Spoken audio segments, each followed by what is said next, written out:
재판 관련 소식부터 살펴보겠습니다. 최 변호사님, 오늘이요. 박 전 대통령 측에서 이 공판 준비기를 연기해달라고 요청을 한 거죠? 그렇습니다. 오늘 보도에 보면은 그 법원의 그 재판기일 연기 신청서를 연합뉴스 같은 경우는 접수했다. 또 다른 그 소식통 같은 경우에는 제출할 예정이다라고 하는데 핵심적인 내용은 지금 다음 주로 다가왔는 그 5월 2일 날 첫 변론 준비기일, 준비기일을 준비를 하는데 시간이 너무 촉박하다. 한마디로 이 피고인의 방어권 보장 취지에서 조금 더 시간을 더 달라라는 취지의 의견서를 제출했다라고 하는 것 같은데요. 우리가 형사 재판을 하다 보면은 재판에 넘긴 다음에 변호인 선임이 조금 늦어지는 반면에 재판 기록이 굉장히 많다. 이럴 경우에는 상당 부분 변론기를 연기해달라라는 요청을 하고 있는데요. 아시다시피 기록이 많은 건 사실인데 또 계속 탄핵 때부터 꾸준히 변호인들이 변론을 해왔는데 이렇게 요청하는 것을 봤을 때는 이분들이 좀 다른 의미가 있지 않느냐. 한마디로 다른 변호사를 조금 더 추가적으로 선임하려고 하는 그런 의도가 있지 않느냐. 그게 또 더불어서 아시다시피 5월 1일이라는 게 이제 대선을 바로 앞둔 시점이기 때문에 대선의 영향 이런 부분도 고려한 것이 아니냐. 다양한 해석이 나오는 상황인 것 같습니다. 두 명의 변호사는 계속 박 전 대통령하고 호흡을 해왔고 추가로 선임하기 위해서 연기해달라. 일단 이유는 그렇게 볼 수도 있겠네요. 네, 추가적인 변호사 선임이 분명히 필수적인 요건이 될 겁니다. 유영하 변호사가 있긴 하지만 유영하 변호사 혼자서 이 모든 재판을 끌고 가기에는 한계가 있을 거라고 보여지고요. 그동안 이제 박근혜 전 대통령 입장에서는 주요한 로펌의 변호사들을 추가 선임하는 데 좀 애를 먹고 있다는 얘기도 나왔는데 얼마 전에 보도된 것처럼 삼성동 자택을 매각하고 내곡동 자택을 구입하지 않았습니까? 이로 인한 매매 차익이 한 35억 정도가 되는 것이 아니냐라는 추측이 나오고 있기 때문에 기존에 보유하고 있는 예금에 덧붙여 갖고서는 꽤 많은 분량의 현금을 확보했기 때문에 아마 좀 명성이 있고 재판을 유리하게 다툴 수 있는 변호사를 추가 선임할 모습이 보이지 않나 이렇게 예측되기도 합니다. 그런데 강 변호사 혹시요? 혹시 정치적인 이유는 없을까요? 이게 대선 전에 시작하기 때문에 그 부분은 혹시 고려하지는 않았을까요? 글쎄요. 지금 처음에 오히려 저는 박근혜 대통령 그 재판의 진행이 좀 당겨져서 어쨌든 준비기일이긴 하지만 첫 준비기일을 대선 전에 하게 된 것이 좀 오히려 정치적으로 영향을 선거에 줄 수 있을 거다라고 좀 생각을 했고 그거에 대해서 오히려 박근혜 대통령 측에서 별로 나쁘지 않게 생각하는 거 아닌가 이런 생각까지 했는데 오히려 지금 그 준비기일을 연기해달라고 하시는 걸 보면은 정말 이런 거 저런 거 상관없이 철저히 본인의 그 재판에 대한 대비 변호인들의 대비 여기에 좀 맞춰져 있는 것 같습니다. 오히려 정치적인 의도가 없어졌다. 의도를 생각하기보다는 당장 이제는 정말 재판에서 무죄가 나오지 않으면은 박근혜 전 대통령의 지금 인신 구속 상태가 해결되기가 굉장히 어려운 구조를 이미 갔잖아요. 그러다 보니 이제 어떻게든 박근혜 대통령을 재판 단계에서 그 몸이 풀려나올 수 있게 할 수 있는 결과를 내야 한다. 거기에 좀 맞춰져 있는 것 같고요. 그리고 지금 변호인 구성이 굉장히 부족한 상태입니다. 그 두 분 가지고는 좀 안 되기 때문에 추가 선임을 하려고 할 텐데 그게 좀 여의치 않는 것 같아요. 여러 가지 이유로. 그러다 보니 이제 추가 선임을 해도 또 그분들이 기록을 보셔야 될 시간이 필요하고 그래서 어디까지나 재판 준비에 좀 중점을 두면서 이번에 연기 신청을 한 것 같습니다. 그러네요. 어떻게든 대선에 영향을 주겠다고 하면 뭔가를 해야 되는 거니까 미룰 이유는 없겠죠. 지금 박근혜 대통령 입장에서 그것 따질 겨를이 있겠습니까? 사실 그렇다고 해서 이게 대선에 영향을 주어서 자유한국당 후보가 지금 그 대통령이 된다라는 어떤 당선 가능성이 있는 것도 아니고 그런 측면에서 보면 오히려 철저하게 변호사들과 상의해서 재판 준비를 더 좀 치밀하게 하고 방어권을 보장받는 게 가장 급선무 아니겠습니까? 결국 삼성동 자택 매각 자금도 그렇고 또 변호사 추가 선임도 다 그런 것들이 다 이렇게 하나로 귀결되는 것 같아요. 그러니까 오로지 어떻게 보면 실리적으로 굉장히 재판의 유불리를 따라가지고 조금 더 보강하기 위해서 연기를 해달라. 보석 얘기도 한때 좀 나왔었는데 이번 연기하고 보석하고는 전혀 관계가 없습니까? 현실적으로 보석될 가능성은 거의 사실상 실무 감각으로는 제로에 가깝다라고 볼 것입니다. 실질적으로 지금 보석 같은 경우에는 우리가 일반적으로 얘기하듯이 병보석이라고 얘기를 하죠. 신병이 상당히 해서 안에서 그 구치소에서 생활을 하기가 어렵고 구치소에도 병원 같은 시설이 있습니다. 또 아니면 통원 시설이 하는데 그런 것 자체가 어려울 정도가 돼야 외부의 어떤 병보석 정도를 인정하는 것인데 예. 현재 그 박근혜 전 대통령이 물론 뭐 여러 가지 연세도 적지 않고 여러 가지 지병이 있는다는 뭐 그런 얘기도 있습니다만 적어도 지금 정도의 어떤 건강 상태를 가지고 병보석을 하기에는 현실적으로 어렵기 때문에 결국 그와 같은 어떤 그 국민들에게 또 안 좋은 그런 이미지를 준 것보다는 예. 지금 얘기하는 것대로 최대한 변호인을 보강한 다음에 정면 철저하게 돌파를 할 구성해서. 가능성이 상당히 높지 않을까 저로서는 그렇게 예. 생각을 합니다. 혐의 자체도 굉장히 중하기 때문에 보석 가능성이 그렇습니다. 굉장히 만약에 그렇게 된다고 하면은 사실 나중에 만약에 이걸 인정해주면 다른 재판에서도 이른바 형평성의 논란이 있을 수 있습니다. 그렇기 때문에라도 법원으로서는 원리 원칙대로 갈 가능성이 매우 높고 그걸 알기 때문에 변보선 신청할 가능성조차도 아마 낮지 않을까 싶습니다. 예. 김병무 교수님, 추가로 나오는 변호인단이 저희가 낯익은 얼굴들이 많아요. 네. 탄핵 때 대리인단에 속했던 변호사들이 많거든요. 그렇죠. 대표적인 케이스가 이중환 변호사라고 예. 볼 수 있는 거고요. 박근혜 전 대통령의 탄핵을 가지고 이제 헌재 재판소의 그런 판결들을 이끌어내기 위해서 합류했던 변호사들이 분명히 존재하는 건데 지금 있는 두 명의 변호사 중에 핵심적인 역할을 하는 건 결과론적으로 박 전 대통령이랑 가장 가까이 있는 유영하 변호사 아니겠습니까? 예. 따라서 유영하 변호사를 중심으로 변호인단을 다시 한번 재구성을 하는 과정이 있게 됐을 경우에 이중환 변호사 같은 경우는 유영하 변호사와 그러니까 과거에 이제 탄핵 심판을 다투는 과정 속에서도 크게 불협화음이 없었던 거로 보여지거든요. 따라서 아마 이중환 변호사 같은 경우는 현재까지는 합류서를 부인하고 있는데 아무래도 탄핵에서 같이 함께했던 변호사들 중심으로 다시 한번 이번 예. 이제 재판 과정을 다투는 변호인단의 합류가 예측되지는 않는가 이렇게 보기도 합니다. 예, 뭐 아직까지 거물급 변호사가 들어온다는 소식은 없는 것 같습니다. 이 상태에서 간략하게 보면은 위재민 변호사님이나 정장현 변호사님은 검찰 출신입니다. 그런데 여기 지금 그리고 최명성 변호사님도 검찰 출신이고 예. 그 반면에 이중환 변호사님 같은 경우에는 부장판사 출신이십니다. 판사 출신이네요. 그렇기 때문에 일단 재판부로 왔기 때문에 현재로서는 사건 자체에 대해서 굉장히 깊이 알고 있고 법리에도 뚜렷한 어떤 나름대로의 깊이가 있는 이중환 변호사님이 사실 박근혜 전 대통령으로서는 상당히 중요한 키맨이 될 것 같습니다. 그렇기 때문에 지금 본인으로서는 제의가 없었다라고 해서 합류서를 부인하고 있지만 제가 개인적으로 봤을 때는 아마 주위에 있는 분들도 이 변호사님은 같이 해야 된다라고 지금 제의했을 가능성이 높지 않을까 싶습니다. 그렇겠네요. 재판에 들어가면 아무래도 판사 출신 변호사들이 필요하기 마련이니까 한번 좀 지켜보겠습니다. 또요, 지금 재판이 계속 진행되면서 진술조서들이 공개가 되고 있는데 김병민 교수님, 네. 장시호 씨하고 그러니까 박 전 대통령이 최순실 씨하고 어떻게 통화됐는지가 나오고 있는데 네. 유언장을 보고 급하게 연락을 했다는 거예요. 장시호 씨에게는. 그러니까 10월 24일 작년도에 JTBC 이제 보도를 통해 갖고서는 사실 한 대한민국이 발칵 뒤집히지 않았습니까? 예. 그리고 나서 그 다음 날 박근혜 전 대통령이 대국민 담화를 발표했고 그리고 나서 26일에 최순득 씨가 결국은 전화를 했다는 겁니다. 박근혜 전 대통령과 굉장히 막역한 사이로 알려졌는데 최순득 씨 같은 경우는 박 전 대통령이랑 취임 이후에 거의 연락을 하지 않았다는 거예요. 근데 최순득 씨의 딸이 바로 장시호 씨 아니겠습니까? 장시호 씨는 최순실 씨와 이 모든 여러 가지 국정농단 사건에서 얽혀 있는 부분이 한두 군데가 아니었고 예. 근데 최순실 씨가 갖고 있는 유서 그 문건을 확인해 보니 유서를 확인하고서는 얼른 전화를 할 수밖에 없다라고 해서 최순득 씨가 박근혜 전 대통령에게 얘기를 했다라는 거죠. 예. 그런 과정들을 통해서 박 전 대통령이 이제 최순득 씨에게 여러 가지 얘기를 하면서 결국은 최순실 씨가 들어올 수 있도록 모종의 역할을 했다라는 건데 이 내용만 보게 된다라면은 박 전 대통령이 독일에 가 있는 최순실 씨와 연락이 닿지 않기 때문에 최순득 씨를 통해서 얘기를 하지 않았는가라고 지금 증언이 나오는 거거든요. 예. 이게 최순득 씨의 증언을 통해서 특검의 결과, 조사 결과로 밝혀진 내용이라고 볼 수 있는 거고요. 근데 또 다른 얘기를 보게 됐을 경우는 장시호 씨가 여러 가지 증언들을 통해서 차명폰을 가지고 최순실 씨와 박 전 대통령이 통화를 했다는 얘기가 나오고요. 예. 그 차명폰의 존재 얘기를 했을 때는 결국은 독일에 가 있는 최순실 씨와도 수차례 통화를 했다는 내용들이 나오기 시작하거든요.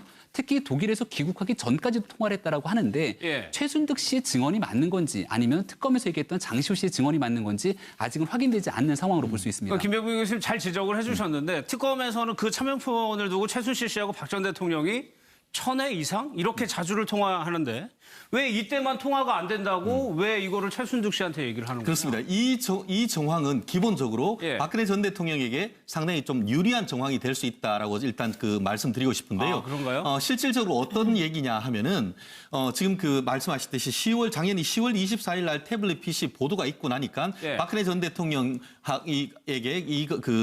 최순실 씨가 전화를 하고 그렇게 하니까 그 박근혜 전 대통령이 그 다음 날 뭐라고 했습니까? 사과를 하면서 한마디로 그 최순실 씨한테 사실상 쏘갔다라고 얘기를 했지 않습니까? 그렇기 때문에 그 전날 통화를 하면서 더 이상 통화하지 마라라고 얘기를 했고 실제로 그 최순실 씨가 박근혜 전 대통령과 그 차명폰으로 계속 전화를 했지만 예. 전화가 안 되니까 이제 그 장시호 씨한테 연락을 해서 예. 엄마 통해서 그 박근혜 전 대통령에게 좀 연락을 해달라라고 그렇게 오해를 해왔는데 예. 그때 지금 얘기하는 것처럼 최순득 씨 같은 경우에는 평소 때 이제 윤전추 씨를 잘 몰랐나 봅니다. 그래서 예. 전화를 좀 해달라고 하는데 굉장히 좀 망설였다가 부득이 전화를 했더니만 박근혜 전 대통령과 통화를 할 수 있습니까? 했더니만 아직 지금은 없습니다. 해서 박 대통령에게 전달을 해볼게요 했는데 한참 뒤에 이제 통화가 됐다는 그런 얘기가 벌써 한 달 전에 나왔었는데 좀 오늘 그 최순득 씨의 진술 조서로 나왔는 게 그렇다는 건데요. 결론적으로 얘기해서 박근혜 전 대통령 입장에서는 네. 이와 같은 정황을 들어서 봐라, 내가 쏘갔고 그렇게 해서 딱 아하. 끊어버리니까 예. 그렇게 해서 옆을 통해서 연락이 왔는 것이 아니냐. 그때도 얘기했는 것이 뭐냐. 한국 들어오지 말라는 것이 아니고 한국에 들어와라라고 했다. 이런 예. 식으로 어떤 얘기를 할 수가 있기 때문에 이 부분에 대해서는 앞으로 법정에서 이 맥락에 대해서 누구에게 유리한 것인지 예. 법적 다툼이 있을 가능성은 좀 있어 보입니다. 아까 이거 날짜 좀 다시 한번 볼까요? 24일 날 태블릿 PC 보도가 나왔었죠. 그날 바로 박 전 대통령이 국회 가서 개헌을 얘기한 날이란 말이에요. 이때까지는 통화를 굉장히 많이 했어요. 그러다가 이 PC 보도가 난 이후로 박 전 대통령이 어떻게 보면 통화를 거절한 거 아니냐라고 네. 해석할 수밖에 없거든요. 그런 가능성들을 지금 현재 얘기하고 있는 건데 예. 여기에 대해서 특검의 조사 결과를 증언하고 있는 게 최순득 씨 아니겠습니까? 그러니까 말 그대로 최순득 씨 같은 경우는 우리가 수차례 언론 보도를 통해서 박 전 대통령과 막역한 사이로 알려져 있는 것으로 보였죠. 예. 그러니까 최순실 씨가 우리가 봤을 때는 실세라고 하지만 작년도까지만 하더라도 많은 언론들에서 사실상 최순실 씨는 행동대장에 불과하고 최순득 씨가 박 전 대통령과 뭐 동창인이 많이 이런 여러 가지 관계 속에서 핵심이다라는 얘기를 했던 거죠. 따라서 최순득 씨 같은 경우는 본인의 딸인 장시호 씨도 걸려 있고 특검의 조사를 받는 과정 속에서 결과론적으로 박 전 대통령의 통화 내역들이 아마 나온 게 아닌가 싶어요. 근데 그렇겠죠. 여기에 대해서 예. 박 전 대통령과의 관계에 대해서 최순득 씨는 부인하고 싶었던 게 아닌가라는 저는 개인적인 생각이 드는 거거든요.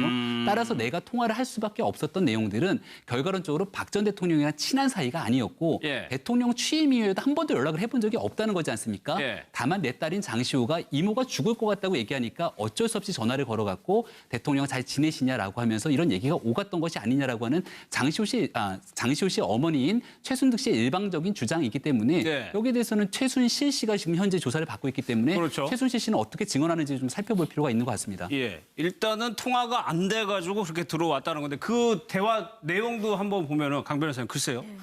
이 최순득 씨는 동생이 들어오는 걸 원치 않았다는 입장인 거고 그럼에도 불구하고 박 전 대통령이 들어와야 문제가 해결이 된다라고 얘기를 했다는 주장이거든요. 네.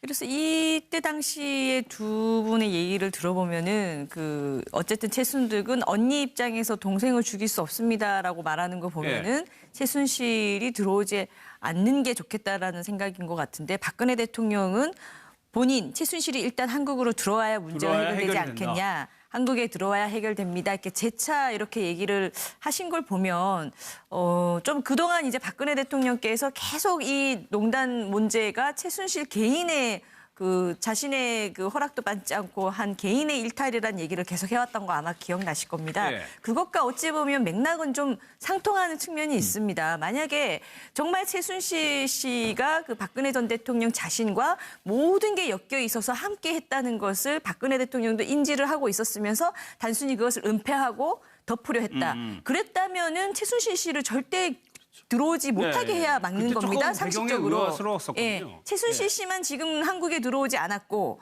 검찰에 출석하지 않았고 조사가 시작되지 않았으면 지금은 정말 전혀 다른 상황이 우리 대한민국에 펼쳐졌을 가능성도 있거든요. 예. 그런데 지금 박근혜 대통령은 최순실이 꼭 들어와야 한다라고 말씀을 하시는 걸 보면 최순실 네 문제를 네가 빨리 해결해야지 내가 편안해지지 않겠냐. 이 입장에 서 계신 것 같아요. 예. 그런 걸 보면은 두 가지 추측이 가능하죠. 한 가지는 정말 박근혜 전 대통령 말씀처럼 최순실의 모든 어떤 것에 대해서 박근혜 전 대통령께서 몰랐던 측면이 정말 있는 것 아닌가 이런 예. 생각이 들고 아니면은 본인의 여러 가지 인지 상황이나 판단 상황이 최순실하고 자신이 했던 것들은 별 문제가 안 되는 것들이고 이것이 다 결국은 최순실이 한 것으로 될 거야라는 판단의 잘못의 문제인지 이 두 가지 중에 하나가 아닐까 싶습니다. 그러니까 이때 서 의원님 박 전 대통령은 어떻게 보면 굉장히 정무적인 판단을 할 수밖에 없는 상황이었는데 일단 최순실 씨 보고 들어와서 네가 해결을 해라라고 결정을 내렸단 말이에요. 결국 두 가지로 볼 수 있겠죠. 하나는 지금 우리 강 변호사님 지금 말씀을 하셨습니다마는 이 박근혜 대통령의 가장 큰 그 장점이기도 하고 장점인지 모르겠습니다마는 대표적인 유체이탈 화법. 예. 내가 한 일을 내가 아무 모른다. 예, 다 최순실이다.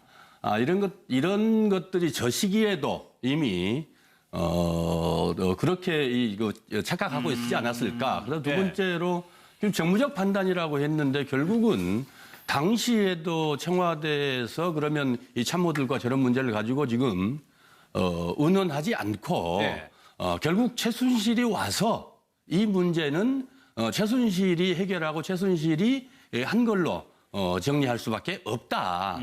이런 판단들을 하지 않았을까. 그런 생각입니다. 알겠습니다. 또 운전기사의 뭐 조서도 공개가 됐는데 뭐 다양하게 소개가 됐습니다. 저는 또 주목하는 부분이 이 쇼핑백을 들고 나온 게 9월, 지난해 9월까지 들고 나왔다고 그랬거든요. 그러니까- 태블릿 PC 보도가 10월인데 네. 그러니까 독일에 가기 바로 직전 뭐 상황으로도 볼 수 네. 있는 거고요. 언론을 통해서 K스포츠재단과 미르재단에 대한 의혹들이 불거지기 시작했던 게 작년 여름 아니겠습니까? 그렇죠. 그리고 이제 9월 달이면 국정감사를 통해서 최순실 씨에 대한 여러 가지 의혹들에 대해서 국회 특히 야당 차원에서 문제를 제기했던 상황이기도 하고요. 그런 과정에서도 여러 가지 관계에 대해서 사실 어느 정도 좀 선을 끊지 못하는 모습을 보였다라는 거고요. 지금 운전기사의 증언 등을 토대로 보게 됐을 경우에는 특검이 제기하고 있는 가장 대표적인 죄명 중에 하나가 뇌물죄 아니겠습니까? 네. 뇌물죄를 입증하기 위해서 두 사람 간에 얼마나 긴밀한 경제적 공유관계를 설정했는지를 보기 위함인데 말 그대로 최순실 씨가 박 전 대통령에 대한 아주 일거수일투족 모든 것들까지 다 이렇게 구매를 해갖고 갖다 주는 모습들 그리고 네. 여기에 대한 쇼핑백의 여러 가지 내용들을 담아갖고 운전기사는 사실 볼 수 없게 스탬플러로 다 박아놨다라고 하는데 이런 심부름을 했던 정황들을 비춰봤을 때는 박 전 대통령과의 관계에 대해서 아무래도 입증하기 위한 그런 과정들을 특검에서 제시하고 있는 게 아닌가 싶습니다. 그러니까 김경민 교수님 지적한 대로 이 9월이면은 그때 국회나 언론에서도 뭔가 이게 이상하다 낌새를 채고 본격적으로 취재도 하고 뭐 국감에서도 얘기할 때거든요. 그때까지 계속 들락달락했다는 그렇습니다. 뭐 그 대학 그 중고등학생은 빵 셔틀이라고 하는데 네. 뭐 그 언론에서는 쇼핑백 셔틀이라고 하는데 찍어놨기 때문에 그 내용이 뭔지는 잘 운전기사는 모르겠습니다. 모른다고 내용은 모르겠고 지금 네. 특검이 그 보면은 지금 보면은 그 최순실이 박근혜 전 대통령에게 전달했는 것에 대해서 물었는데 그에 대한 답이 전달했는 것보다는 오히려 이 물건을 가지고 청와대에서 주는 거를 받아서 나왔는 것을 얘기를 하고 있단 말이에요. 지금 저 쇼핑백에 내용이 있는 것이 뭔지는 알 수는 없죠. 그렇지만 만약에 그것이 예를 들어서 뭐 청와대 문건이다 이렇게 한다고 하면은 오히려 이 재판하는 과정에서 죄가 더 무거워질 수가 있는데 지금 어쨌든 지금 나왔는 것 같은 경우에는 뭐냐면은 최순실 씨가 독일까지 가기 직전까지도 상당히 개인적인 물품을 청와대로 들여보냈고 또 여전히 청와대에서는 뭔가 물건이 나왔고 한다는 것을 있었기 때문에 결국 그 박근혜 전 대통령이 이 정권 초기에 어떤 보좌진이 어떤 확실한 어떤 진영이 갖춰지기 전까지 있었지 그 이후엔 끝냈다란 말의 진실성이 떨어지는 것에 대한 간접 증거가 되는 것 같습니다. 그래서 9월까지 뭔가가 왔다 갔다라고 하는 겁니다. 오늘도 좀 재판이 이어지는데 최 변호사님 지금 최순실 씨 오늘 뇌물 재판이 있는데 증인으로 장시호 씨가 나온단 말이에요. 그렇습니다. 그 앞으로 지금 재판이 빵빵하게 남아 있습니다. 오늘 오후 2시 같은 경우에는 최순실 씨 삼성 뇌물죄와 관련해 가지고 지금 장시호 씨가 증인으로 출석하고 있다라고 하는 것 같은데요. 이것 이외에도 27일 같은 경우에는 2대 학사 비리, 이른바 그 직권남용 뭐 이런 문제, 그 업무방해 이런 문제가 있는데 그때 같은 경우에는 최순실이 피고인이고 그 최순실이 피고인 사건에서 이모 재판에 증인으로 나가서 하는 그 장시호 씨가 나간다고 하고 그 다음 날 그 4월 28일 같은 경우에는 동계영재 스포츠센터에 삼성이 18억 2,800만 원 돈을 지원을 했는데 그게 뇌물죄가 돼 있는데 거기는 둘 다 공범으로 돼 있습니다. 그런데 지금 그 사건 같은 경우에는 흥미로운 것이 이 동계영재 스포츠센터의 주도권을 누가 잡았느냐를 가지고 최순실 씨와 장시호 씨가 진실 공방을 벌이고 있습니다. 그렇기 때문에 아마 지금 오늘 또 27일 그때의 재판보다 28일에 있을 재판에서의 어떤 양자 간의 어떤 그 법정 공방이 상당히 치열하지 않을까 지금 예측이 됩니다. 이때요. 이때 28일에는 최순실 씨, 장시호 씨가 둘 다 이제 피고인 신분인 거고 오늘은 최순실. 근데 여기서 장시호 씨가 뭔가 좀 불리하게 증언을 할 수도 있는 거 아닌가요? 지금 현재까지 보면 더 이상 어떻게 분리할지 이렇게 진술할지 모르겠습니다만 예. 결국 지금 증인으로 했던 취지는 뭐냐면은 예. 그 최순실 씨가 그 본인의 뇌물죄와 관련해서 장시호 씨가 검찰과 특검에 나와서 진술을 했지 않습니까? 네. 그렇게 했는 내용을 우린 인정하지 못한다라고 했을 겁니다. 그렇게 되니까 검찰로서는 그 조서의 증거 능력을 한마디로 유죄 증거로 쓰기 위해서 증인으로 불렀는 거거든요. 예. 그렇기 때문에 그 검찰이 묻는 것은 그 진술을 그때 제대로 했느냐 일단 묻고 그중에 핵심적인 걸 몇 개를 물을 겁니다. 그 반면에 이제 최순실 씨 측 변호인 입장에서는 그 진술 조서에 있는 내용을 하나하나 탄핵할 것 같은데요. 예. 결국 이경재 변호사 측이 질문을 할 때 장시호 씨가 반박을 할 것인지 아니면은 이와 같이 뭐 피가 물보다 진하다라고 하면서 기존에 있던 진술을 바꿀지 그 부분이 상당 부분 어떻게 보면 그 법조인으로서는 관심이 가는 부분입니다. 아니 최순실 씨 재판이 관심을 모으는 게 이 재판에서는 최순실 씨가 직접 변호사처럼 질문한다고요.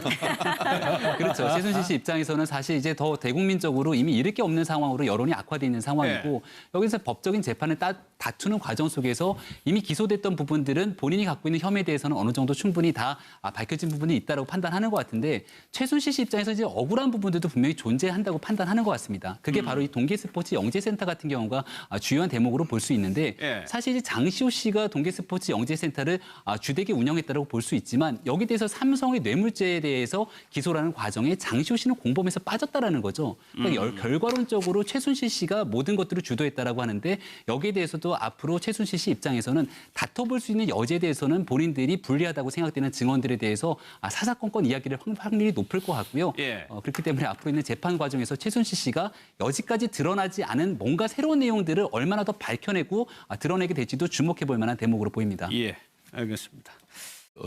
자택 매각 자금도 그렇고 또 변호사 추가 선임도 다 그런 것들이 다 이렇게 하나로 귀결되는 것 같아요. 그러니까 오로지 어떻게 보면 실리적으로 굉장히 재판의 유불리를 따라가지고 조금 더 보강하기 위해서 연기를 해달라. 보석 얘기도 한때 좀 나왔었는데 이번 연기하고 보석하고는 전혀 관계가 없습니까? 현실적으로 보석될 가능성은 거의 사실상 실무 감각으로는 제로에 가깝다라고 볼 것입니다. 실질적으로 지금 보석 같은 경우에는 우리가 일반적으로 얘기하듯이 병보석이라고 얘기를 하죠.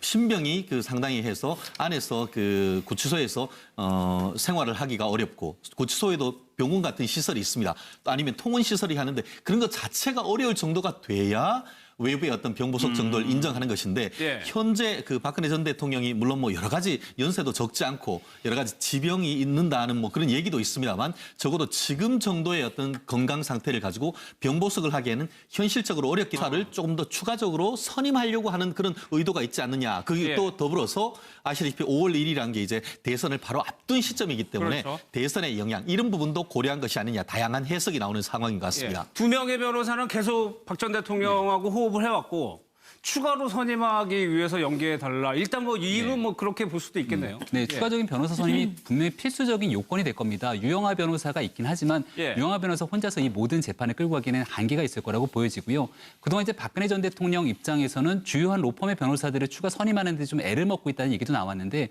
얼마 전에 보도된 것처럼 삼성동 자택을 매각하고 내곡동 자택을 구입하지 않았습니까? 이로 인한 매매 차익이 한 35억 정도가 되는 것이 아니냐라는 추측이 나오고 있기 때문에 기존에 보유하고 있는 예금에 덧붙여 갖고서는 꽤 많은 분량의 현금을 확보했기 때문에 아마 좀 명성이 있고 재판을 유리하게 다툴 수 있는 변호사를 추가 선임할 모습이 보이지 않나 이렇게 예측되기도 합니다. 그런데 강 변호사 혹시요? 네. 혹시 정치적인 이유는 없을까요? 이게 대선 전에 시작 내야 한다. 거기에 좀 맞춰져 있는 것 같고요. 그리고 지금 변호인 구성이 굉장히 부족한 상태입니다. 그 두 분 가지고는 좀 안 되기 때문에 추가 선임을 하려고 할 텐데 그게 좀 여의치 않는 것 같아요. 여러 가지 이유로. 그러다 보니 이제 추가 선임을 해도 또 그분들이 기록을 보셔야 될 시간이 필요하고 그래서 어디까지나 재판 준비에 좀 중점을 두면서 이번에 연기 신청을 한 것 같습니다. 그러네요. 어떻게든 대선에 영향을 주겠다고 하면 뭔가를 해야 되는 거니까 미룰 이유는 없겠죠. 지금 박근혜 대통령 입장에서 그것 따질 겨를이 있겠습니까? 사실 그렇다고 해서 이게 대선에 영향을 주어서 자유한국당 후보가 지금 그 대통령이 된다라는 당선 어떤 그 가능성이요? 당선 가능성이 예. 있는 것도 아니고 그런 측면에서 보면 오히려 철저하게 변호사들과 상의해서 재판 준비를 더 좀 치밀하게 하고 예. 방어권을 이 보장받는 게 가장 급선무 아니겠습니까? 결국 예. 저 삼성동 재판 관련 소식부터 살펴보겠습니다. 최 변호사님, 오늘이요. 박 전 대통령 측에서 이 공판 준비기를 연기해달라고 요청을 한 거죠? 그렇습니다. 오늘 보도에 보면은 그 법원의 그 재판기일 연기 신청서를 뭐 연합뉴스 같은 경우는 접수했다. 예. 또 다른 그 소식통 같은 경우에는 제출할 예정이다라고 하는데 뭐 핵심적인 내용은 지금 다음 주로 다가왔는 그 5월 2일 날 첫 변론 준비기일, 예. 준비를 하는데 시간이 너무 촉박하다. 한마디로 이 피고인의 방어권 보장 취지에서 조금 더 시간을 더 달라라는 취지의 의견서를 제출했다라고 하는 것 같은데요. 예. 우리가 형사 재판을 하다 보면은 재판에 넘긴 다음에 변호인 선임이 조금 늦어지는 반면에 재판 기록이 굉장히 많다. 이럴 경우에는 상당 부분 변론기를 연기해달라라는 요청을 하고 있는데요. 예. 아시다시피 기록이 많은 건 사실인데 또 계속 뭐 탄핵 때부터 꾸준히 변호인들이 변론을 해왔는데 이렇게 요청하는 것을 봤을 때는 예. 이분들이 좀 다른 의미가 있지 않느냐. 한마디로 다른 변호사 하기 때문에 그 부분은 혹시 고려하지는 않았을까요? 글쎄요. 지금 처음에 오히려 저는 박근혜 대통령 그 재판의 진행이 좀 당겨져서 네. 어쨌든 준비기일이긴 하지만 첫 준비기일을 대선 전에 하게 된 것이 좀 오히려 정치적으로 영향을 선거에 줄 수 있을 거다라고 좀 생각을 했고 그거에 대해서 오히려 박근혜 대통령 측에서 뭐 별로 나쁘지 않게 생각하는 거 아닌가 이런 생각까지 했는데 오히려 지금 그 준비기일을 연기해달라고 하시는 걸 보면은 정말 이런 거 저런 거 상관없이 철저히 본인의 그 이 재판에 대한 대비 변호인들의 대비 예. 여기에 좀 맞춰져 있는 것 같습니다. 오히려 정치적인 의도가 더 없어졌다. 의도를 생각하기보다는 당장 이제는 정말 재판에서 무죄가 나오지 않으면은 박근혜 전 대통령의 지금 인신 구속 상태가 해결되기가 굉장히 어려운 구조를 이미 갖잖아요. 그러다 보니 이제 어떻게든 박근혜 대통령을 재판 단계에서 그 몸이 풀려 나올 수 있게 할 수 있는 결과를